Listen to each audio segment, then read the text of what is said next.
Hello বন্ধুরা, আমি এখন কাতলা মাছের এই পেটিটা রান্না করব। ফ্রিজে রেখেছিলাম, তাই জল দিয়ে রেখেছি। অনেক বড়, 3 কেজি 3.5 কেজি মাছের পেটি। আর এখানে নিয়েছি আলু, বেগুন, পেঁয়াজ, লঙ্কা, আদাটা গ্রেট করে দেবো, একটা টমেটো। এখন এই গোটা জিরে দিয়ে ফোড়ন দেবো। দিলাম পেঁয়াজ, আদাটা গ্রেট করে দিলাম, মাছের পেটিটা দিয়ে দিচ্ছি। আর দেবো ধনের গুঁড়ো, জিরের গুঁড়ো, লঙ্কার গুঁড়ো দিয়ে দিলাম। একটু জল দিয়েছি, এখন কাঁচা লঙ্কা দেবো। আর দিয়ে দিচ্ছি টমেটো। এখানে সামান্য একটু লবণ দিচ্ছি। মাছটা 3.5 কেজি ওজন ছিল, তার মধ্যে আমাদের 2 কেজি এনেছে আর তেলটা এনেছে।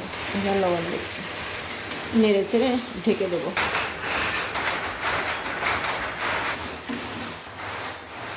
এইবার কিছু ধনে পাতা দিচ্ছি। হয়ে গেছে। কেমন লাগছে বলো তো, কে কে খাওয়া যাবে? ধনে পাতা দিয়েছি সৌন্দর্যের জন্য। তেলের বড়াও খাওয়া যায়, আবার এইভাবেও খাওয়া যায়।